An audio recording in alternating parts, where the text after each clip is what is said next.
Level 1. The Schütze. You are 18. The wool of your new uniform scratches your neck. The steel helmet presses down. A constant, heavy reminder. You are a soldier now. The Wehrmacht has given you this field gray uniform and a Karabiner 98K rifle you have fired exactly 10 times. 3 weeks of training. That is all they give you to turn a boy into an infantryman. The sergeants scream. They call you worthless. They say you will die unless you learn to follow orders without thinking. You believe them. It is September 1st, 1939. You cross the border into Poland. The air smells of diesel fumes and cut grass. The propaganda posters told you this was a defensive war, a response to Polish aggression. But the villages look ordinary. The people look terrified. You see your first dead man.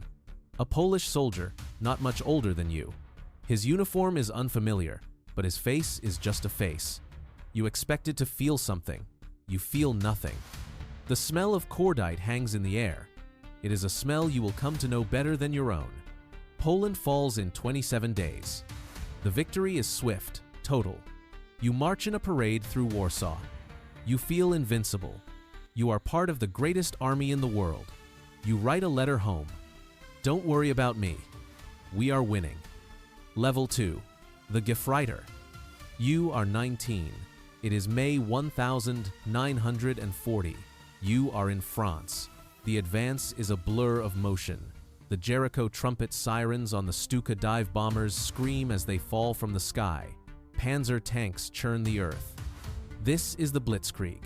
The French army collapses in 6 weeks. You are promoted, a single chevron on your sleeve. You are no longer the newest recruit. You have survived. Near Sedan, your unit captures a machine gun nest. A boy, maybe 17, surrenders. He is crying. He reminds you of your younger brother. You give him a cigarette. Your sergeant sees this. He slaps the cigarette from the boy's mouth. He is the enemy, he says. Not your friend. You don't make that mistake again. Paris falls without a fight. You march down the Champs-Élysées. The city is beautiful and silent. The Parisians watch you. They do not smile. They do not wave. You can feel their hatred. You send another postcard home. It is a picture of the Eiffel Tower. You do not write about the boy. Level 3. The Obergefreiter. You are 20.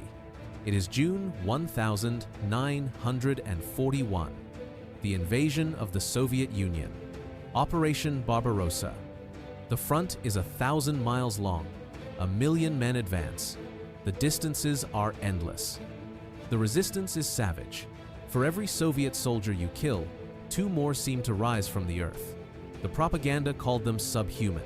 They died just like anyone else. Outside Kyiv, you see it for the first time. An SS unit is rounding up civilians. You hear the gunshots. Your lieutenant tells you to keep moving. It is not our concern. You keep moving. Winter arrives. It is a physical entity, an enemy more relentless than the Red Army. The temperature drops to -40. Your summer uniform is useless. Your rifle's oil freezes.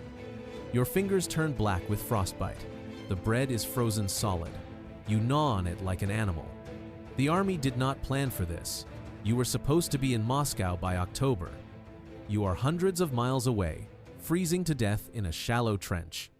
Level 4. The Unteroffizier. You are 21. You have survived the winter. You are an NCO now. You lead a squad of 10 men. It is the autumn of 1942. You are in a city called Stalingrad. The name tastes like dust and blood. Every building is a fortress. Every room is a battle. You learn the brutal arithmetic of urban combat. A grenade in a stairwell. A burst from your MP-40 submachine gun through a wall. Your squad is ordered to take a factory building. You lead the charge. A boy named Klaus, barely 18, is hit in the chest. He grabs your sleeve. Tell my mother I wasn't scared. He was terrified. You hold his hand as he dies. Only 4 of you make it back. You write the letters home. You lie about how they died. Everyone lies. You are wounded by shrapnel and evacuated on one of the last flights out of the city. The 6th Army is encircled. General Paulus surrenders. 300,000 men are lost. You are one of the lucky ones. It does not feel like luck. Level 5. The Feldwebel. You are 22. The tide has turned. You are a senior sergeant. You are on the Eastern Front, but you are no longer advancing. You are holding. Then you are retreating. The High Command calls it strategic repositioning. You call it running for your life. The Red Army you fight now is not the one from 1941. They have T-34 tanks. They have endless artillery. They have revenge in their eyes. Your company is ordered to hold a village. The captain is a young aristocrat who still believes the maps at headquarters. You know better. You see the Soviet armor assembling. The captain says, "The Führer has ordered no retreat." That night, the village is shelled. You find the captain dead in his command post, a half-written letter to his wife on the table. You look at your men, their faces gaunt, their ammunition low. You pull your section back 2 miles without orders. The village is wiped out the next morning. You saved 8 men. You are written up for bravery. Level 6. The Lieutenant. You are 23. They are desperate for officers. They promote you from the ranks. You command a platoon. The sergeants who were your friends now salute you. You lead 40 men. Most of them are teenagers, pulled from the Hitler Youth. They look at you like you have the answers. You don't. It is 1944. The Allies have landed in Normandy. The Soviets are crushing Army Group Center, a 17-year-old soldier deserts. He is caught and brought to you. The orders are clear. Summary execution. You look at the boy. He is crying, just like the French soldier in 1940. You sign the paperwork, and then you arrange for him to be transferred to a different unit, one that is already moving. He disappears into the chaos. You report him as killed in action. Level 7. The Hauptmann. You are 24. You are a captain. You command what is left of a company. 80 men, instead of 200. You are defending the borders of Germany itself.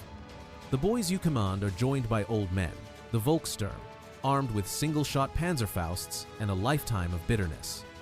A 14-year-old is assigned to your command post. He is supposed to be a runner. He looks at you with wide, terrified eyes. You ask him what he is doing here. He says, "To defend the fatherland." You give him a piece of bread and tell him to go home. He comes back the next day. His father, a man of 60 inches, a Volkssturm armband, sent him back.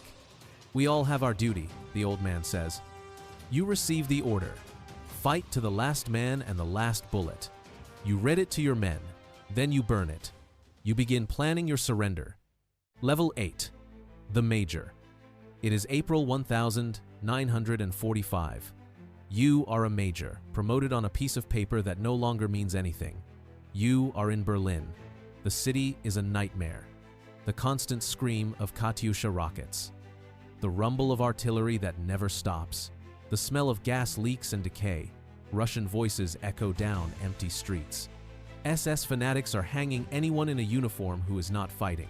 They call them deserters. You call them realists. You find a cellar full of soldiers. They are drunk. They found a supply of schnapps. A boy offers you a bottle. The war is over, Herr Major. He is right. You are standing in the ruins of the Reichstag. The red flag is flying from the Brandenburg Gate. A soldier, no older than you were in Poland, asks you what to do. Survive, you tell him.